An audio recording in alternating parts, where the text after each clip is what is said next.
Maverick Physical Therapy. Welcome to a little episode of Kinetic Linking. In this episode, and in this series, we're going to be taking a look at and what's entitled Slapping the Slap Lesion and the potential of developing a slap tear. We're going to be taking a look at the anatomical structure that makes up the labrum.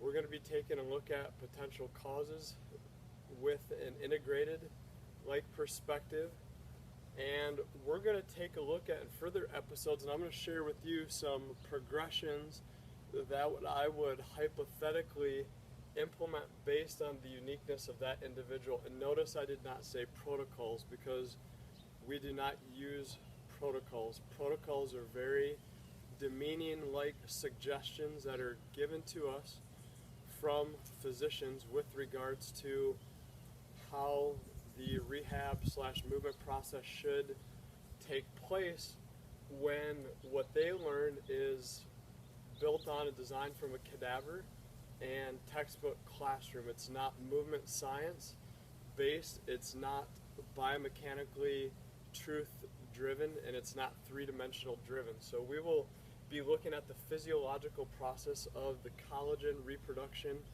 kind of healing process as well. I will be unleashing some of my FMR techniques and manual techniques on a professional athlete of the past 15 or 16 years, a professional baseball pitcher. So the labrum, let's talk a little anatomy. So here is the scapula, and on a big model right here, the glenohumeral joint formed by the glenoid of the scapula and the head of the humerus right here, the big old arm bone. So this is an old left arm right here. So it has a little screw in place. He's been bionically made. The labrum, what is the labrum? And let's talk a little more about the shoulder. So shoulder wise, we could conceivably think about that with regards to a lot of people will say a golf tee and a soccer ball, or a large kind of maybe a basketball, some form of large round object sitting on top of it, to represent what the head of the humerus looks like when it sits on the glenoid. The head of the humerus is 4 times the size of the glenoid, the surface of the scapula that it sits on. The labrum is fibrocartilage. It's dense, irregular connective tissue that forms a lip and a ring around the edge of the glenoid fossa. It's almost like the suction cup-like structure that deepens the depth of the surface in which the head of the humerus gets to sit in and amongst by twice its depth. Verticality-wise, it increases the diameter and kind of the surface area that's meshed together by 75%, and what we'd call kind of transverse plane wise about 35 to 40%, depending on who you want to listen to. Reasons for that, we've talked a lot about the closed kinetic chain like principles and processes.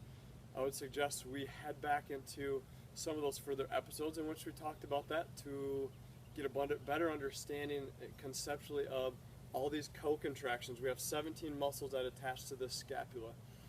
The compression, the congruency, and the multiple joint approximation, like the screwdriver that we had driving a Phillips or flathead screw on in.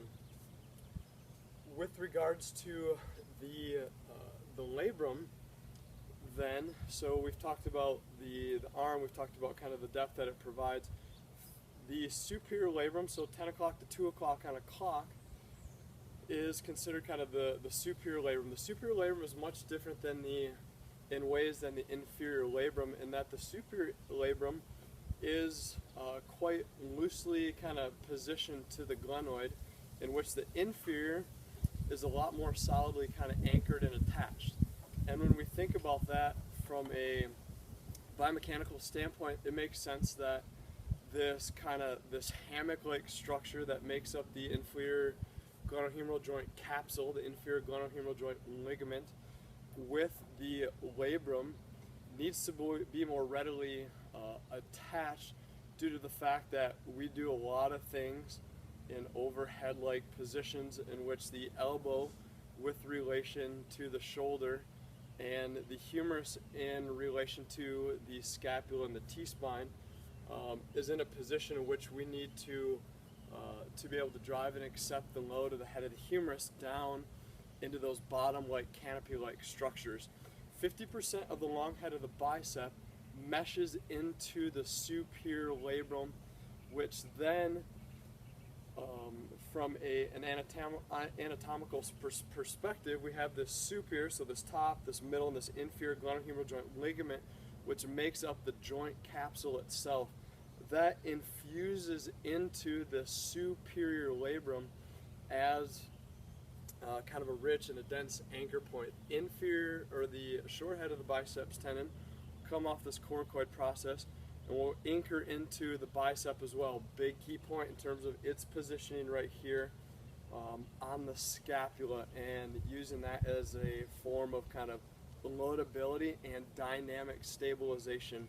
Interesting enough, I've seen a couple Lauder J procedures in which they basically cut the coracoid process in half, anchor it to the anterior aspect, the front aspect of the glenoid fossa to prevent instability-like issues. With regards to a slap tear, what causes it? Research is very inconsistent with that. Not that I like to follow research, and I'll show you why in just a second. They like to hypothesize a lot in that, it's due to joint instability, which I'm not saying yay or nay on that, because it ultimately definitely can. They talk about potentially falling on an arm, the overhead athlete, and repetitive throwing, repetitive overhead use, repetitive lifting heavy objects overhead.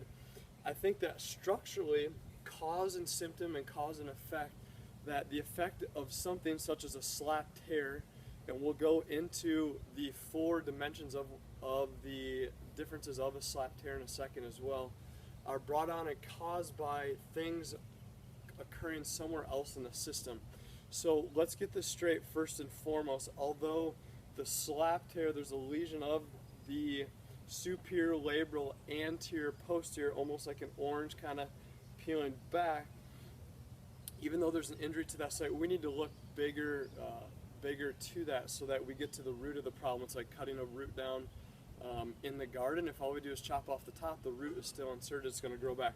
We need to look at scapulohumeral rhythm, we need to look at scapulothoracic rhythm, we need to look at thoracic spine rhythm, we need to look at the rotation, the translation of the pelvis on the femur, the scapula with relation to the humerus. We need to look at this body on arm functionability and these disassociated like principles. So for a slap tear, can an instability cause it? Yes. Instability of what? The glenohumeral joint capsule? Certainly. Hypomobility, so lack of movement of the glenohumeral joint capsule? Yes, certainly.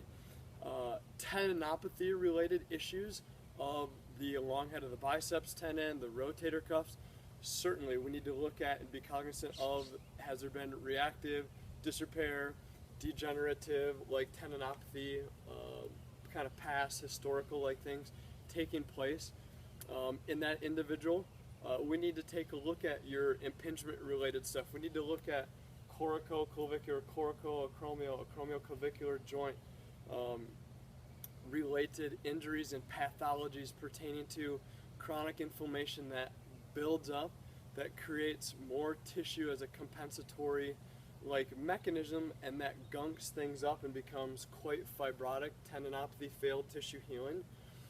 With regards to the slap tear, instability, lack of mobility, poor scapulothoracic rhythm, poor thoracic spine rhythm, poor lumbo-pelvic hip complex mobility. 4 different what you would call classifications of the slap tear. Type 1 and a type 3, great potential for rehabilitation. A type 2 and a type 4, depending on the individual. Typically an athlete, a competitive like human and individual, needs to go in and needs anchoring, needs debris, and needs cleanup with that as well.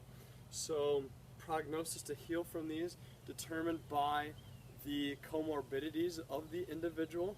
Prognosis to heal is going to be determined upon co-contaminants, the surrounding structures, their health and their quality, and what else surgically needs to be reformulated, but then also the biomechanical loading of all these structures.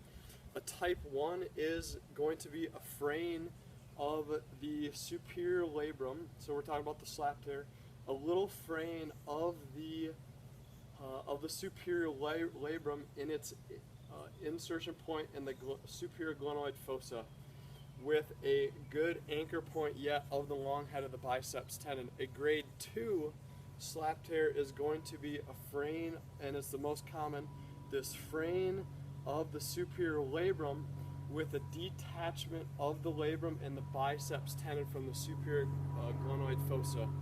A grade 3 is this little bucket handle tear in the long head of the bicep tendon itself, still anchored to the glenoid fossa.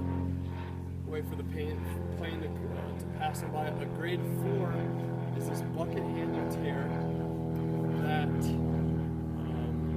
is in the labrum and extends on out into the long head of the biceps tendon with some detachment of the superior labrum from the glenoid fossa.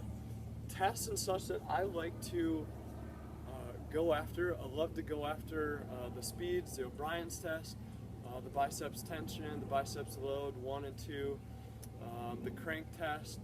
I love the superior kind of compression test, the dynamic labral shear test.